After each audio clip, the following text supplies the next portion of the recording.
Welcome to Conversation with Haych. We have the award-winning queen of not just gospel neo soul, but one of the queens of neo soul for me. She's the author of 2 books, The Adventures of LJ the Great.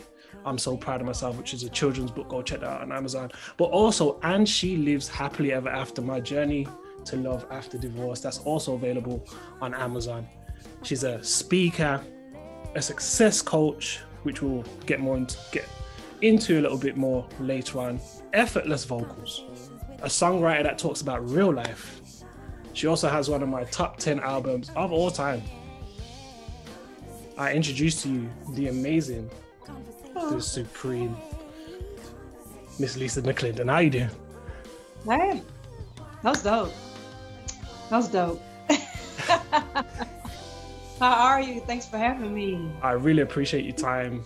Yes. I really do, because as I said, I've been following you for years, and it's just amazing to get to understand the person behind the music, behind the speaking, behind the author. It's always great to understand the people behind that, so people can get a greater understanding of your journey as well. So in saying that, for those who don't know who you are, who is Lisa Mcclendon? And who is, hold on, let me make sure I say this right. Let me make sure I say this right.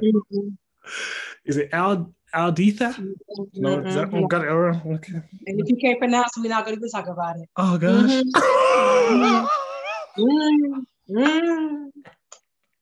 Y'all got to stop digging for stuff. Just call me by my name. Just call me by the name you say. Nah, I'll let y'all dig. Y'all can't be y'all wrong for that. Y'all did stuff. You don't research. You don't. I've been doing research. I thought, let me just come with this because you got to get clever and pull something up.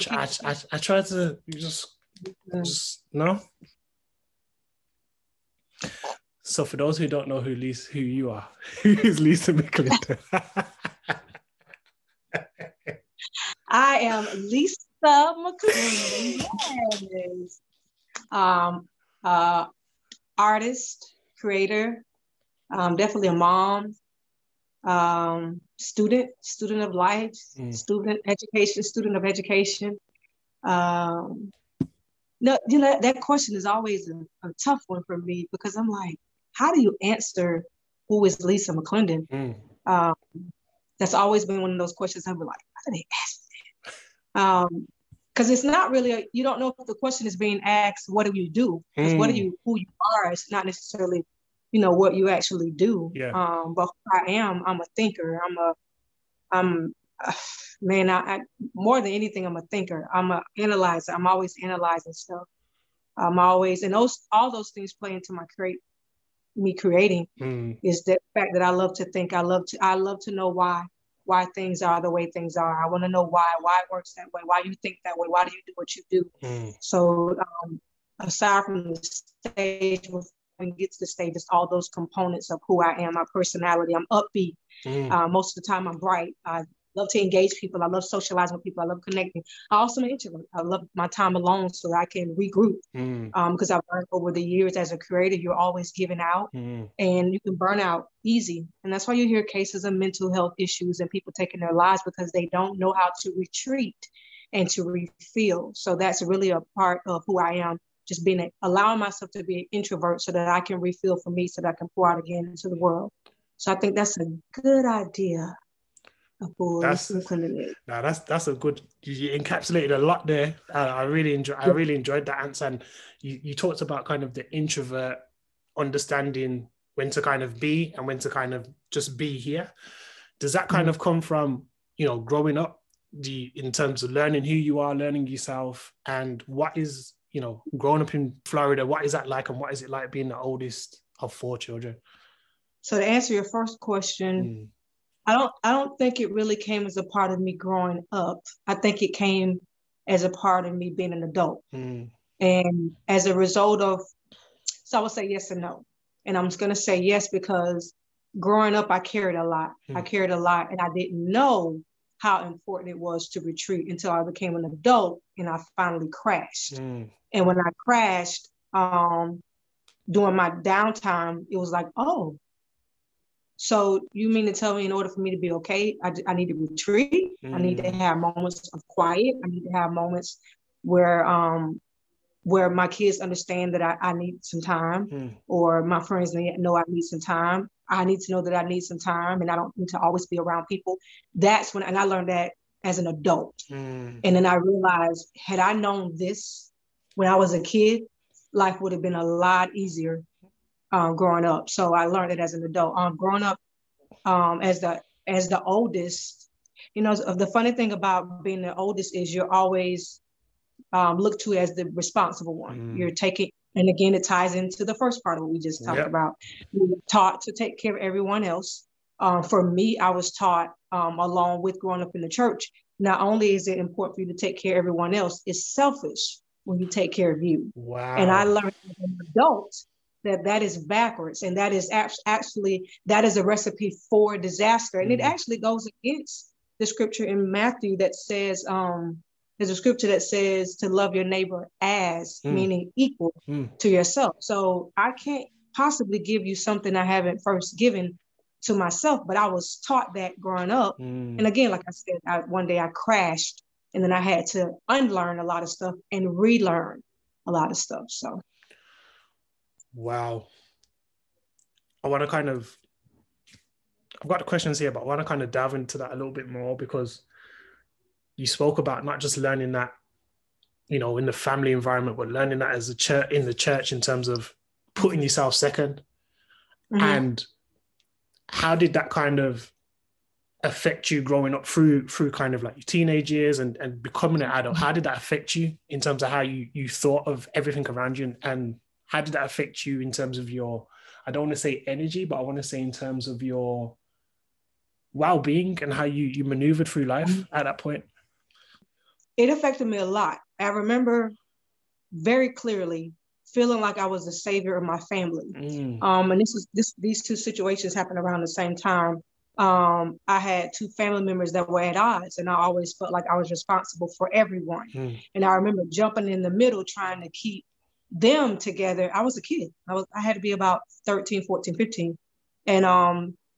And I just remember always feeling like I had to jump in to save everybody. I wanted everybody to be at peace. So I remember singing and having a panic attack, and they had to rush me to the hospital, to the emergency room. And the doctor said, she's stressed. This is anxiety. She's having anxiety attacks.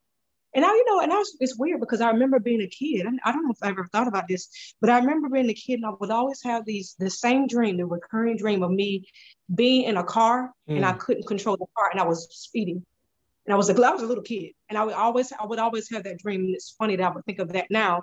So to answer your question, yes, it brought about a lot of anxiety. And I know that, we were taught things and people meant well, but that just shows you how important it is for us to have the correct interpretation of stuff, because you can pass stuff along to people and you can cause devastation. Because for years, I just carried the weight of the world on my shoulder as a kid, just trying to be there for other people because it was selfish to take care of yourself. When in fact, I always tell people that I work with or I engage with, I cannot give you a ride if I don't have any gas in my car. It's impossible. There's no way I can give you a ride. So it's just very important for us to understand that we have to take care of ourselves first before we can properly take care of the people that we love. So when you saying that, where does you kind of spoke about it a little bit, the music journey, where does that kind of start, considering you've got the weight, what it feels like of the world on your shoulders at such a young age? How does then music kind of intertwine into your life, essentially? Well, I've always sang. I come from a musical family, so I've always sang. What was weird is, as far as being a solo, it kind of goes back into that anxiety thing. I would always sing, so I was cool with singing with my family. Okay. We had a family group, but it's the funny story. Everybody has a funny story. Our church had to sing at another church's anniversary. The choir had to sing, and the choir didn't show up. I was part of the choir. I was younger, but I was a part of the choir, and we don't know why the choir didn't show up. And the choir director was kind of nervous. She was like, we don't have enough people here, and I don't know where that boldness came from. And I just remember hitting my mom, and I was like, I'll sing, and she looked at me like, like you know you don't sing by yourself. You get scary. You so scary. And so she said, if you gonna sing, you better sing. She's like, if you gonna sing, you better sing. And so I actually grabbed the mic. I was terrified. And I just held the mic and I was shaking and I closed my eyes and I just opened my mouth and I sang. I sang the whole time like this. And when I finally opened my eyes, everybody was looking at me like this. Like they couldn't believe it. Like nobody knew that I could sing. So that goes to show you that the boldness was there. Yeah, definitely. The boldness was always there. It was always there. But it was being, if you will, pushed back by fear. And I just had to push fear out the way to be who I was created to be. And so that's just for anybody who's just tuning in, just like whatever, it's already in you. It's just like that seed, that this tree that we see, like the oak tree, it started as an acorn. That tree was always there. It was always in the inside of that corn. It had to push past all of the obstacles to be and to stand as it was created to stand and be. So the Lisa Mcclendon, she was always there, but I had to choose to push everything out of the way and just be who God created me to be. So was there ever a moment that you kind of felt that you'd kind of had a hold on the fear, in terms of you felt like you'd overcome it to a certain degree, or was it always still there? I overcame it, and like the person that I am now, the person that I walk as, I manifest as, there's nothing like the scary person. So, and pretty much, just long story short, I was singing on the praise team. I was an adult now. I was in my 20s, and I was again, it's like history repeating itself. I was a part of a team, like my family. I sing with my family, and I was singing a part of the praise team. And our lead worship leader didn't show up. So the choir didn't show up when I was little, and I was older, and I never thought that. Anyway, he didn't show up. Wow. And this time I went to the meeting. It was over. And I said, Shirley, Tim's not here. What are we going to do? And she was like, what do you mean what we're doing? Get the mic, lead. I was like, lead? What are you saying? She's like, no, you lead. I was like, I led a song, but I never led the whole worship service. And I was afraid. Wow. And I was afraid, terrified. And I grabbed the mic and I sang like this the entire time. And I led and I just kept doing it. And she was like, the more you do it. And I just had to keep pushing that fear away. And I was sitting in church on one day, and this man came to visit our ministry. And he stood me up in front of that big old church. And he said, God said, you're bold as a lion. You're bold as a lion. As afraid as I was, you're bold as a lion. And I just kept singing. And one day the fear just left. I just never had fear again. Look, I can sing on the stage in front of thousands of people. And I've done that touring, and I have no fear at all. Totally night and day. Because you know what it is, the reason why in my head I'm just like, why I'm kind of thinking and kind of digesting what you're saying is to go from being scared and always being a part of a team, always kind of being not essentially in the background, but being, a part of an ensemble of people who produce a sound or the instrument in terms of your voices, to now be the leading person or pushed into, because all of these situations weren't ones that you'd kind of say, yeah, I'll step into it. These were situations that pushed you into having to lead, which then pushed you in having to show your gift and help it to manifest. Does that make sense? Right. Absolutely makes sense. Exactly. And it just shows you how, people call it different things, but it just shows you how God uses the universe to put things strategically in place for you to be who you are. So it's like God is like, okay, that's going to happen. That's going to happen. Let me push that. And it goes back to nothing happens by coincidence. All things have, everything's all things are working together for the good. Like that's totally a great example. Things that happen together for the good, for your good, for wherever you need to be. Things are strategic, whether it's good or bad. That's why I don't really believe in anything bad. Like everything is used is to be used for what it's supposed to be. Like it's just perfect. Like it was a bad situation because of in the sense of nobody showed up, but they weren't supposed to show up because you were supposed to show up. They were not supposed to show up so that you could show up. And that's it. So how do you get to doing this? What's it called? Gospel Star Search? or the gospel, the city's gospel version. So we're going back to a time where before you were adult essentially, but there's still that point where you've started singing essentially when the choir didn't show up, and then you kind of move to city, being the city gospel version of Star Search. How does that happen? How does that come about? So after I sang, when I said the choir didn't show up, yeah, and everyone got, so now here it goes. And so now everyone is in my mom's ear. She needs to be singing more. Churches around my little small town are inviting me to sing. I'm singing. And then this gospel Star Search is coming to town. And my mom's like, you want to do it? And I was like, my mom had a friend who's like, I think she would be good. She should do it. And he was my coach. He's my, like a patch. He's my performance coach. Yeah, he's a performance coach. And he trained me in his garage. We would go through songs. And I remember the song I sang, I don't want no peanut butter and jelly. I think that's the song. Something like that, by the Truthettes. Some one of those songs. Oh no, my strongest weakness is you. Yeah, that was the song that I sang. The other song was another song I sang in the choir, but yes. And the first round was interesting because I had to sing against a young lady who was actually my cousin, who the people tried to pin us against each other. We were like the two little girls in this community that could sing, and everyone, she sang better than you, and she sang better. I was always afraid to sing against her. I was always afraid, and I had to sing against her, and I ended up winning. And so that's how I ended up in the gospel Star Search. Yes, and they're crazy again. So always what is it with these obstacles? These always these obstacles that make us walk in our greatness. Oh my! And that's what it just seems like is the pattern of. I mean, even got into further along in terms of your story, but it seems like there's a pattern of where there's a what looks like a bad situation. That's when obstacle. That's when you're propelled to being your best. It's funny, but that's crazy, but it's absolutely true. I'm always my greatest when I face my biggest obstacles. I don't know, that it's crazy. It's just, it kind of reminds me of the Hulk. I know I'm going to totally left field, but the Hulk from the Avengers, when he's in the worst situations, he transforms from David Banner into the Hulk. Like he walks in his greatness, but he only comes out when he has to, like when the biggest thing faces him, he has to step in those bigger shoes to be who he is so that he can handle it, because he can't handle it as David Banner. He has to be the Hulk. Oh, this is great. This is great. This is amazing. Oh.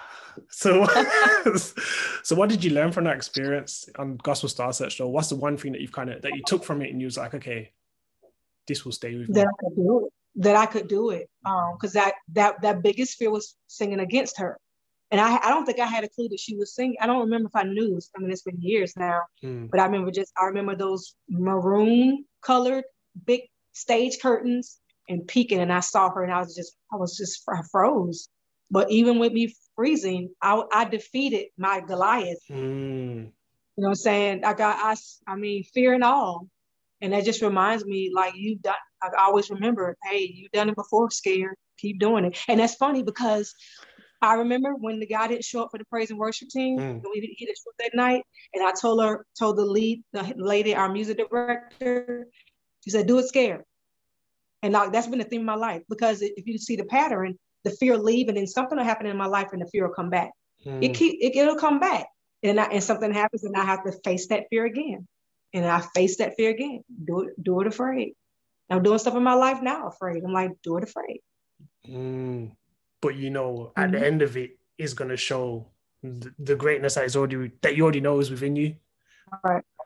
Which is absolutely. It makes me stronger. Yeah. That's absolutely amazing. Just do it afraid. And right. And then something recently happened. I won't go into details, but something recently happened, and I just had such peace. And the person that was helping me out with the situation, she's like, "Are you okay?" I mean, and I was like, "Yeah, I've been through so much in my life. Like, it always works out. Like, I'm just like, I've learned to. I think I've learned to keep pushing past fear. It's just weird, but all those things in my life have taught me to keep pushing past fear, and it's not that fear doesn't come. I'm just learning to keep pushing past it. And I was just like I literally was looking at her like, she's like, "Are you sure you're okay?" I'm like, because it always works out. Like it always works out. Like I don't want to put my energy there. I'd rather put my energy getting on the other side. So it's cool. So you go from the Gospel Star Search to then recording your first solo album. How big is that gap between the end of Gospel Star Search, the first solo album, and what's happening in between that time? Oh my God, so much. I was like 15. Was I even 15? I was probably maybe about 13 when I was in the Gospel Star Church, 12 or 13. I didn't sign my first deal till I was 25, maybe 25. Yeah. I didn't sign my first deal, so yeah, you think I'm 12, don't you? Look at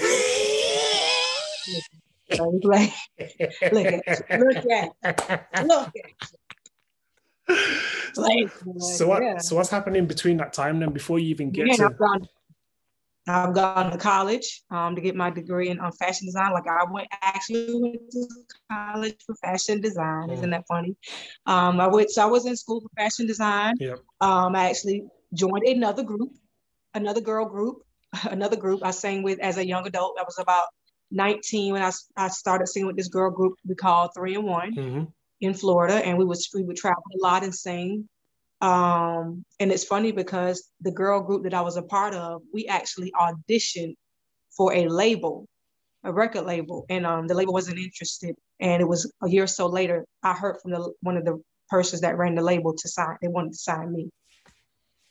They weren't interested in the group, but they signed me to a deal. That was my first deal. It was an independent deal. And from that deal, I was signed to a major label.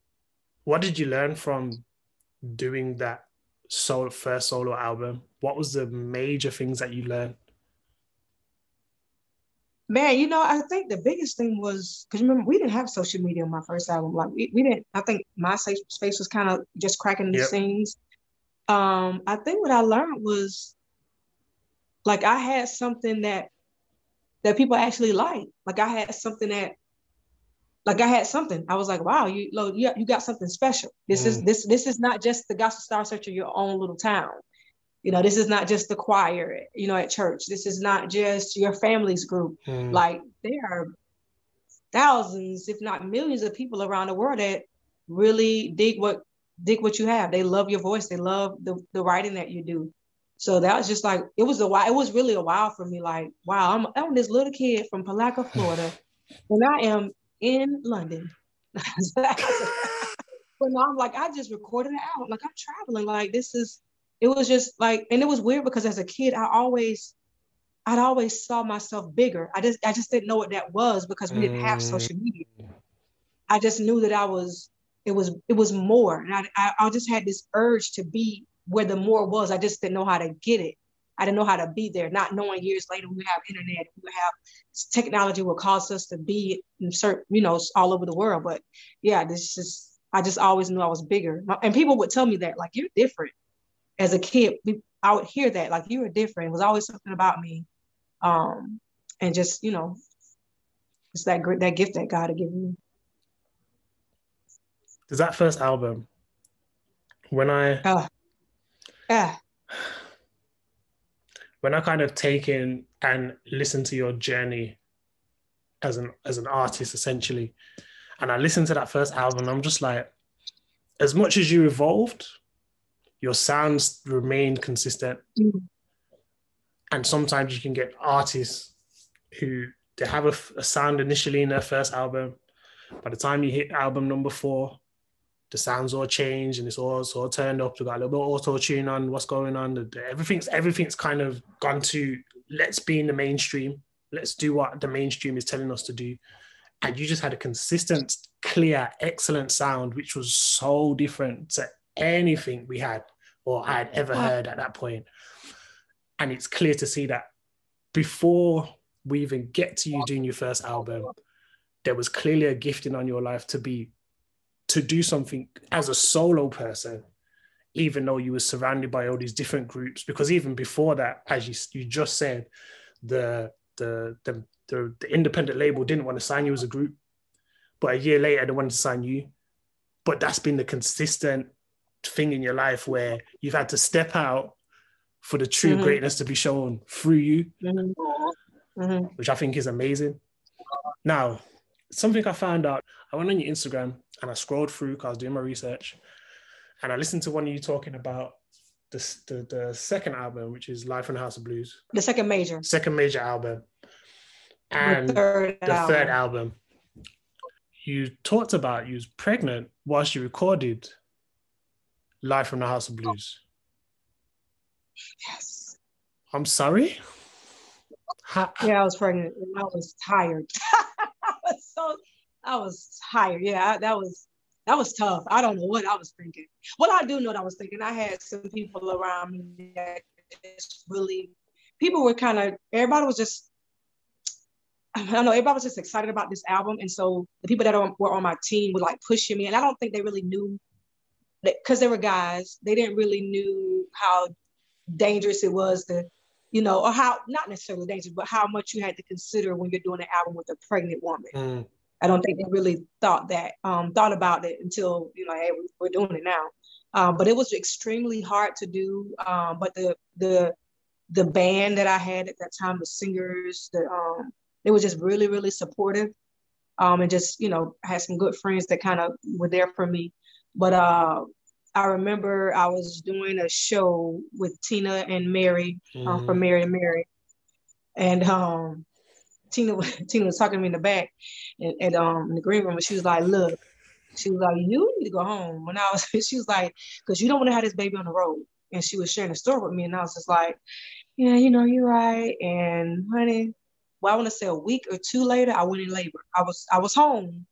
I went home by then, but I went in labor and I was 2 months early. So my son was a preemie, and she had just told me that. She was like, you're putting strain on that baby, you need to go home.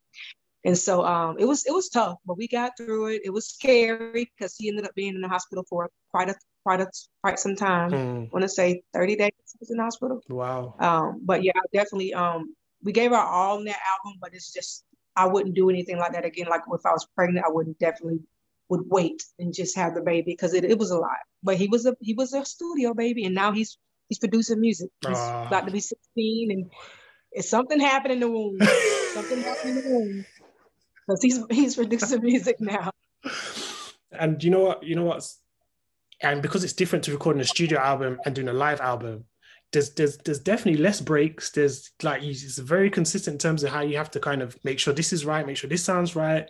Like, let's do this again. Like right now, there's no. Yeah, totally different. Studio and live, night and day. I actually started having contractions after the night we recorded.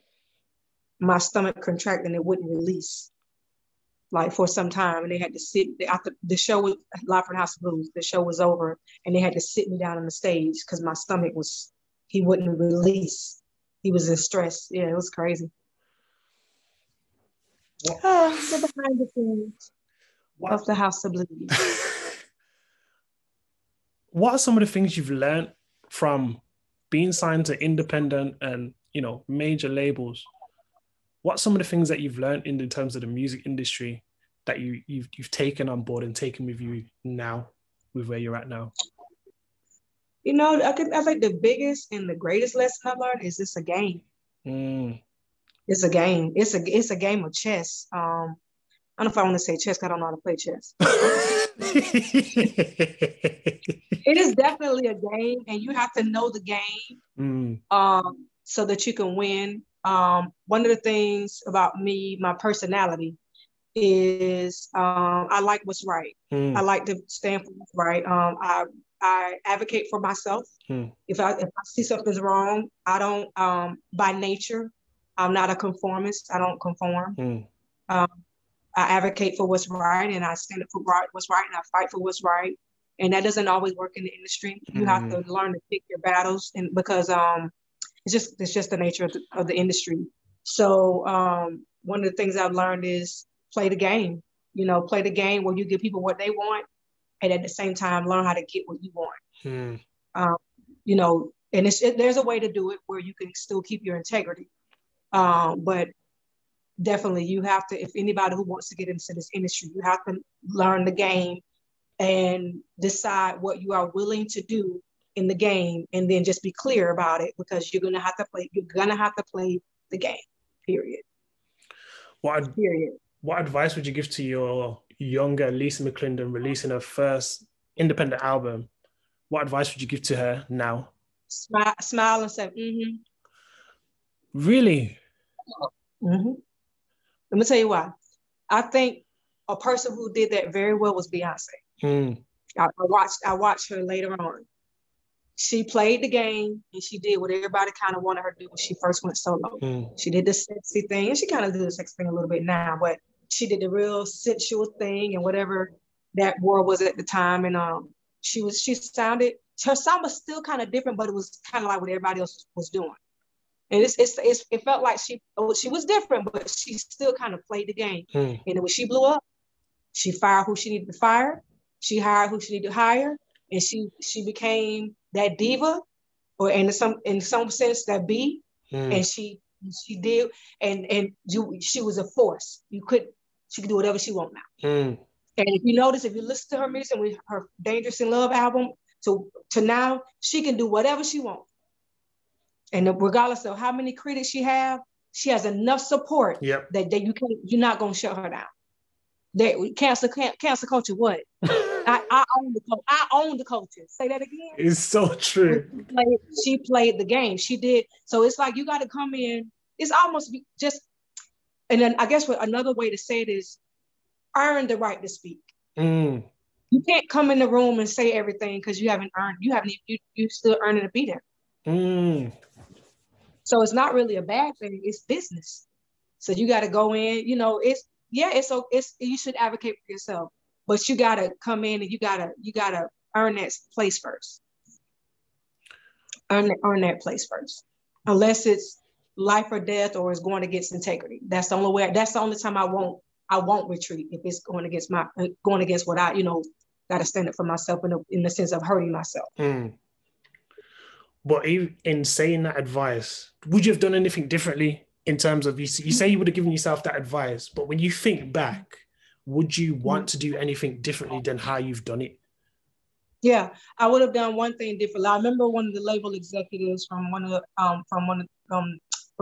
major label that I was on. She came to me, and this is a perfect example. She came to me and she pitched an idea for me to do a song on my album with a legendary gospel quartet. And I thought that idea was whack.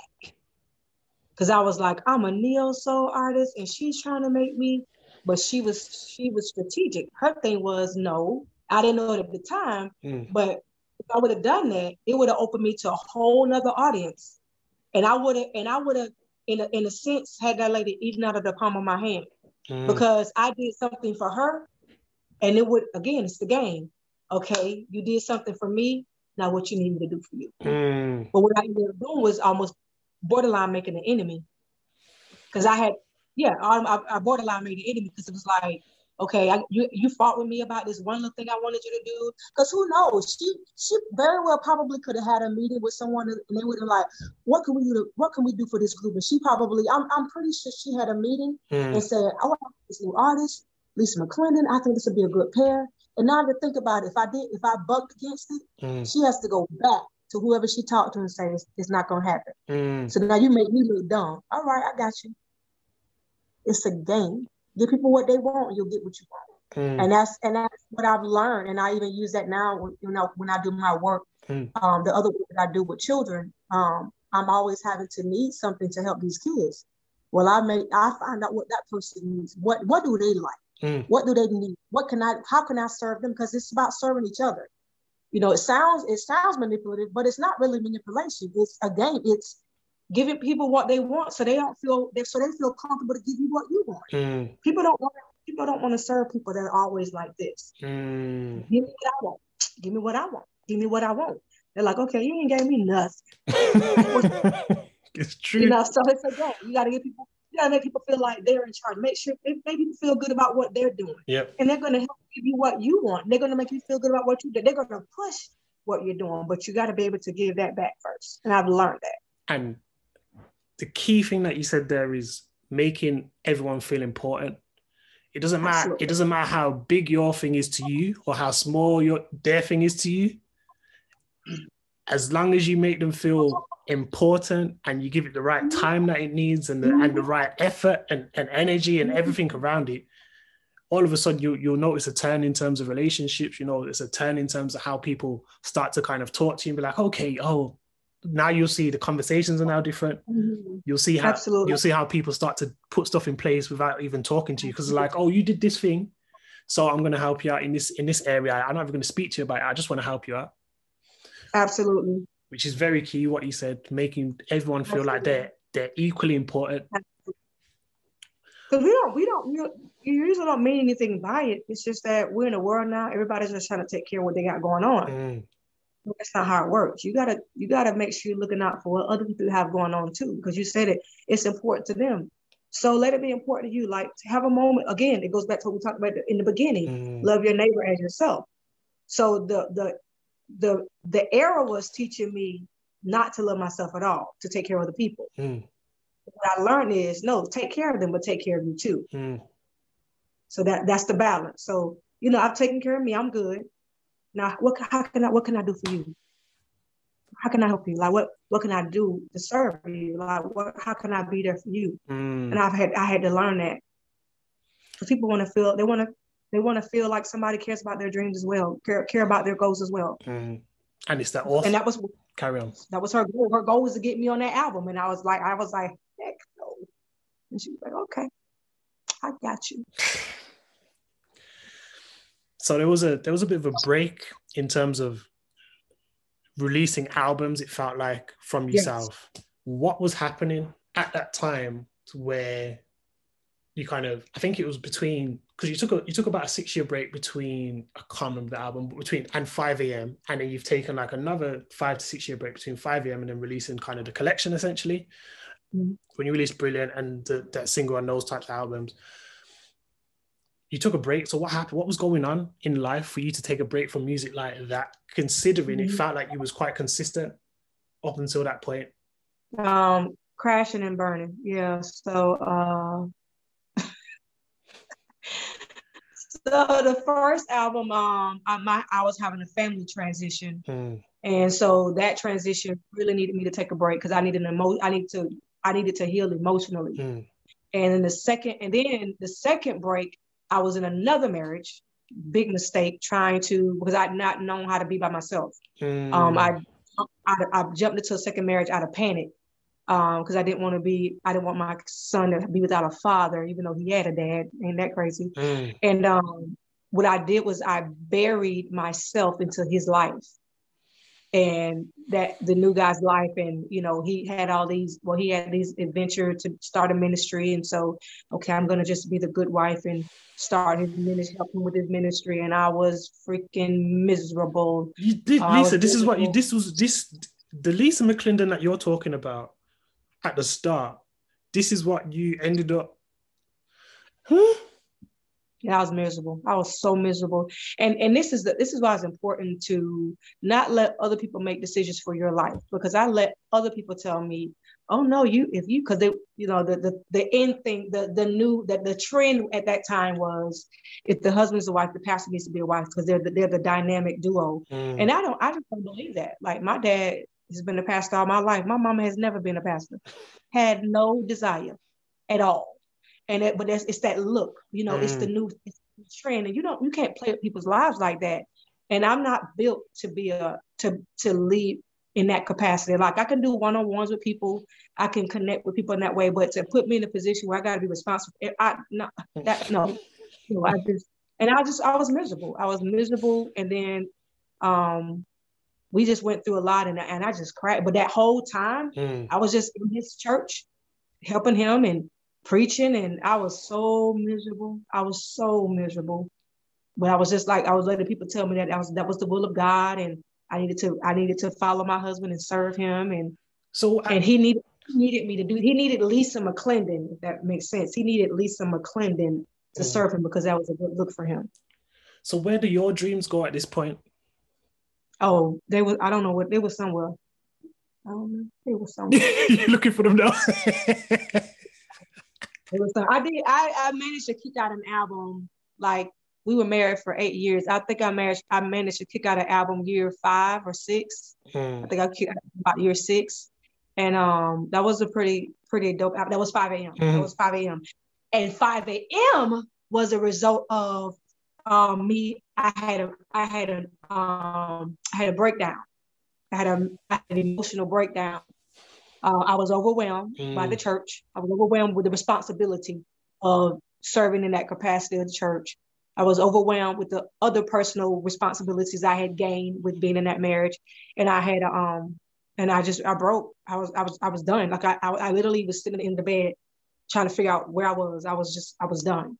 And so that's why it was 5 a.m. because I had to start getting up every morning at 5 a.m. with nobody bothering me, to be an introvert, to go back again to what I knew, which is the retreat. And every 5 to 7, I was just to myself for about 2 hours. I had to get up. And it was tough at first, but I was making myself because I had to get me back. Yeah. And then that hiatus again before Brilliant is when I finally went through that divorce with him. And I just had to shut down completely and say, okay, that was marriage number 2. What's going on? Like, what you doing? Let's figure this out. Because now you don't went through marriage number 2. Why this keep happening? And then I just had to have some really hard truths. I went through some counseling, therapy, and learned some stuff about me. And that's when I kind of learned what we talked about earlier about you've been taking care of everyone else and not taking care of you. That doesn't make sense. You can't give a person a ride if you don't have gas. And I had to start taking care of me. And I learned to take care of me. And my whole life changed. My entire life changed.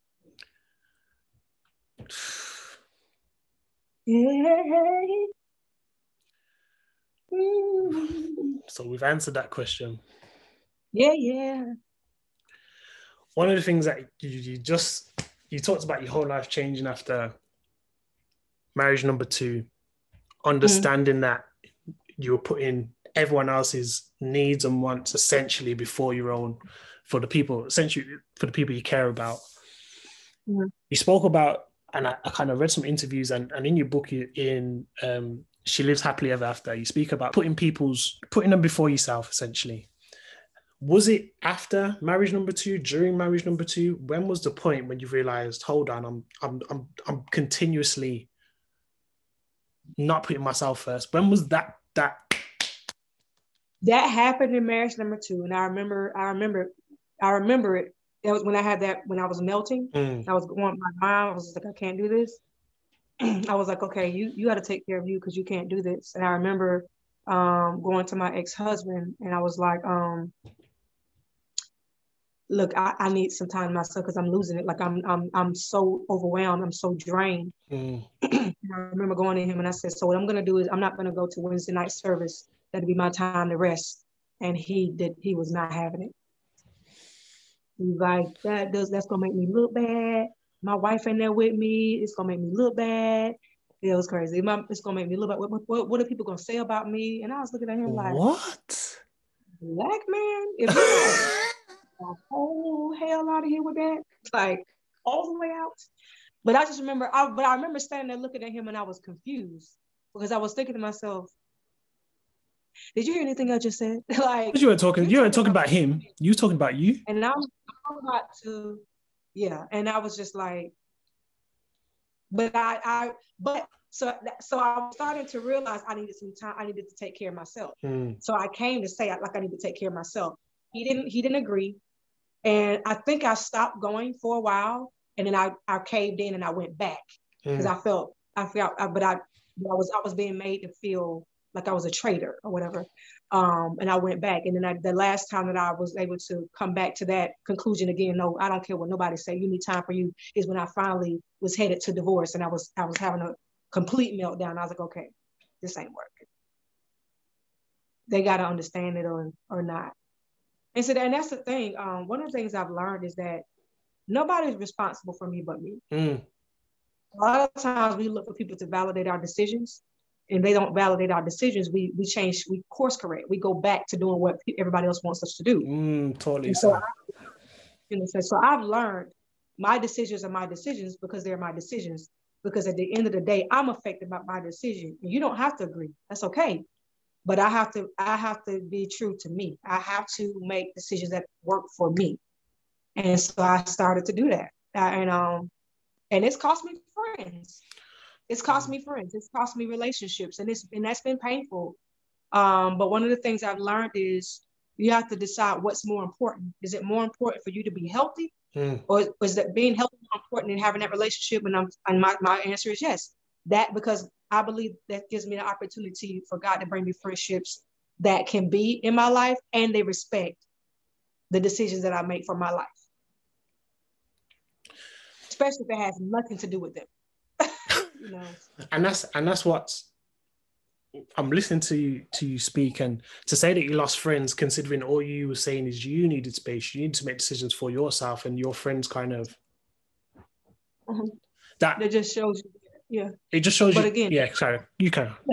You have to, because we live in a society right now where everybody's trying to take care of themselves.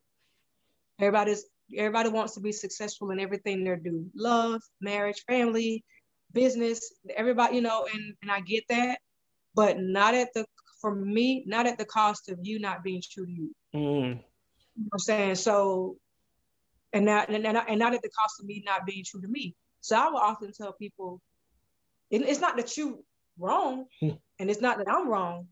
We just not right for each other.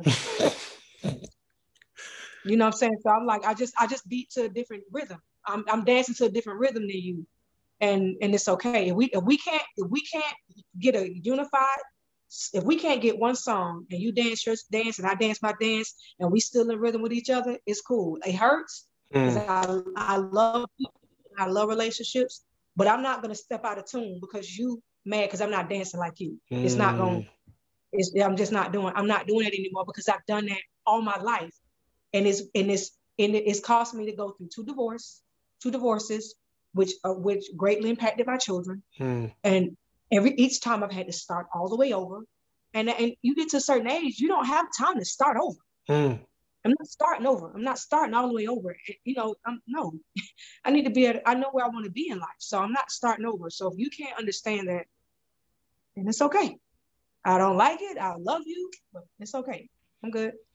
What advice would you give to someone who is at a current stage where they're putting people before themselves and it's a continuation? It's not just something that's just happened. It's something they've been doing for years, however long. What advice would you give to that person that's doing that at the moment? That's putting people before themselves. Consistently. You like it, I love it. I mean, it has to be one of those things, you know what I'm saying? Because so it goes back to what's more important. For me, it's more important that I honor me first. Everybody's not there.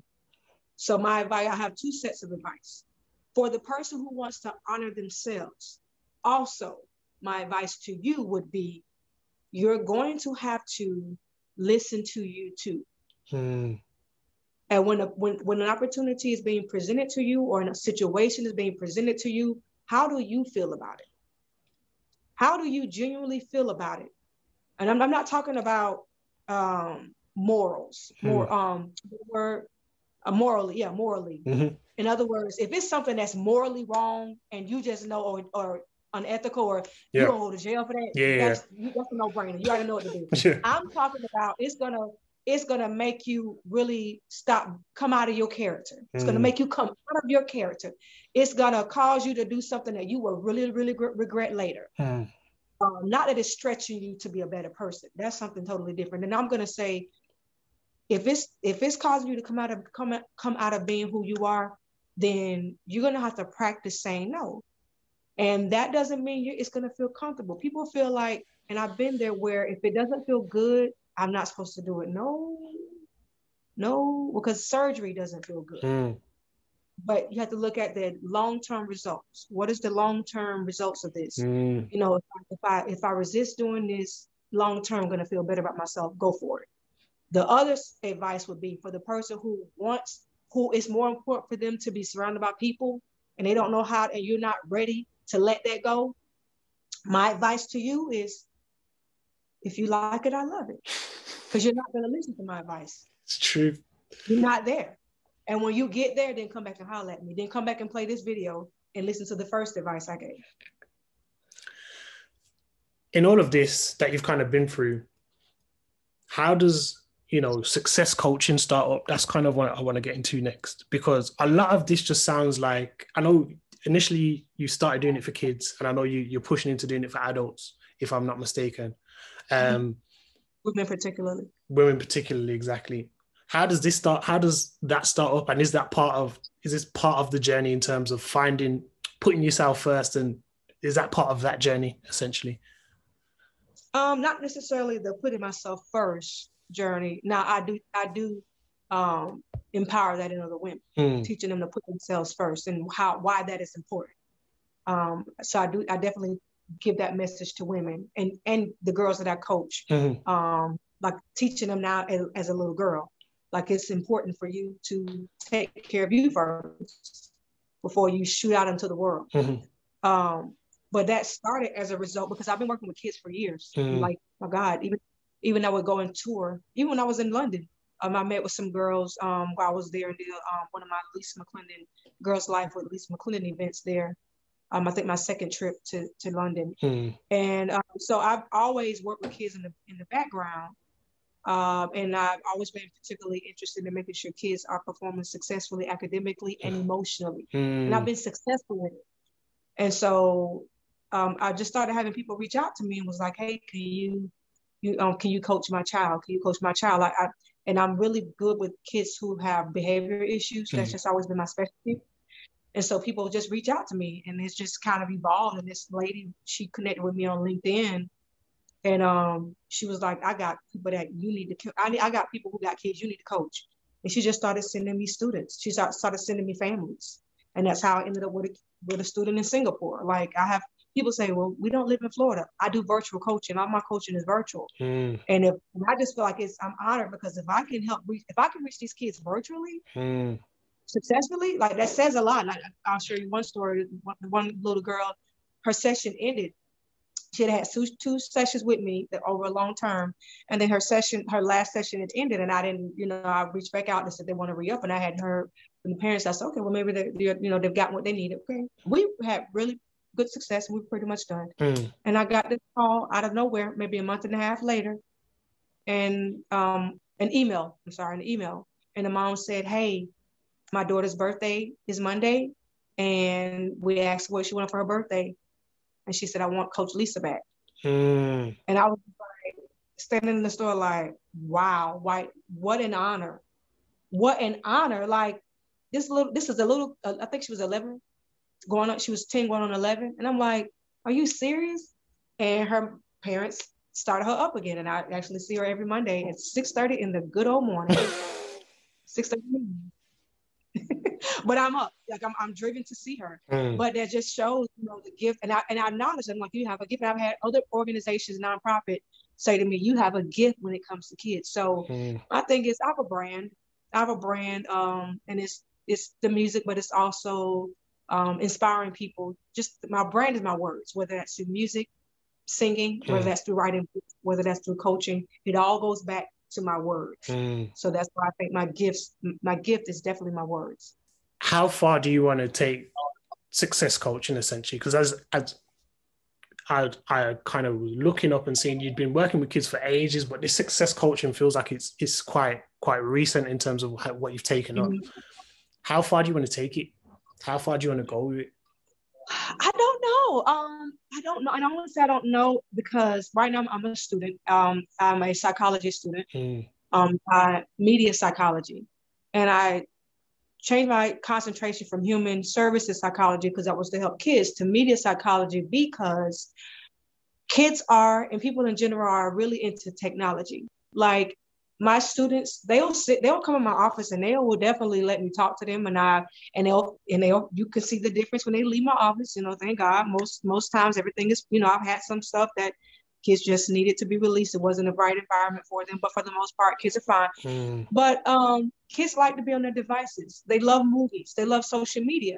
So I said, wait a minute. I feel like I can reach more children and be more effective doing psychology work through media than one-on-one. So I guess to answer your question, I can't answer that question actually. So I want to, it's going to evolve into not just me doing one-on-one coaching over the phone or virtually, to you are sitting down in a theater, you are watching a movie that I was hired to come and coach. I was the media coach, the media consultant, psychologist for this movie. So it'll look different, but I will still be coaching them. But it'll be through music. They're hearing a song that I had some part in it behind the scenes, or they'll be watching a movie on the big screen that's inspiring them, that I am coaching them through the script. This is an amazing conversation to have with you. And the reason why I say that is because I've watched interviews that you've done, especially recently. I've read different kind of things that you've written, but to understand the life and where you've got to now, considering you were Lisa Mcclendon back then, young Lisa Mcclendon, fear of singing, all these kind of things, to now you're not just singing yourself, and you've got music that's coming out that we'll touch on briefly, but you're also impacting the next generation as well as, other women. And it's never just about you as the artist. There's so much more to you. And this is why I do this type of thing, is to make sure that people see that there's much more than just someone you hear who's got an 11-track album or a 7-track EP. There's much more to the person. So yeah, this has just been superb. Super conversation. What's one thing that kind of stuck with you in life that you've taken from the situation and said, okay, this is what I'm going to continue to do, or this is who I'm going to continue to be? What's one thing that you've kind of taken from a deep situation that you said, this is just me, this is what I'm going to continue to do moving forward, this isn't going to change? I think what definitely won't change is my transparency. I'm very comfortable in that. Some things I don't want to share because I don't want to share it, not because I'm embarrassed. I don't really have a problem with embarrassment when people say, oh, you shared that? Yeah, because and I'm strategic with timing. I've learned over time as I've gotten older, timing is important. And so when I feel like, okay, now is the time to share that, because again, it's going to help someone. This is going to be empowering to someone. So I think that is one of my superpowers, is transparency, and the fact that I'm not easily embarrassed. So that's definitely something I definitely don't ever want to change. So in this new music that you've spoken about this year, you're going to be producing, is there going to be a lot of transparency and not a lot of real life, a lot of, you talking about what you've kind of through to get to that point? Definitely a lot of real life, more about relationships. Because I started, after my last divorce, I started dating. It was very interesting. I never really dated in my life. I just kind of got married and then got married again. And so it's just like a lot of things that I learned about myself and women in general, and how we need to change our narrative, the conversations we're having with ourselves, and we have to start seeing ourselves differently so that we can get what we want in relationships. And the songs are going to be women can really connect with. And hopefully these songs will help them walk out of some toxic relationships. And it'll inspire them to open themselves up to healthy relationships. Because I see a lot of women are bitter.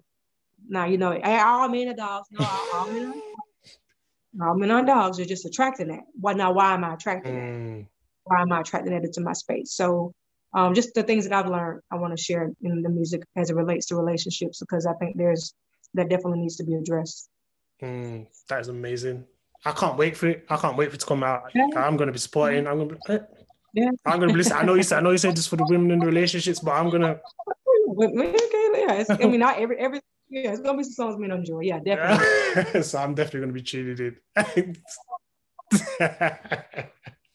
My last question to you: with where you're at in life now, what advice would you give to yourself? The advice I would give to myself is to push past the obstacles and go past the fear, because fear keeps, every now and then it'll come back. Just remember that little girl that stood in front of that church. She held the mic and she was afraid, and she did it scared. So that's it. Do it scared. You did it as a little girl. You did it as a young adult. And as a mature woman, just keep doing it scared. Just keep doing it scared. Miss Lisa Mcclendon, thank you so much. Thank you so much. I really appreciate just having this conversation. I know it's going to bless people as well. This has been Conversation with Haych, with the amazing, the supreme, the superb. I've run out of adjectives. I can't even say adjectives right.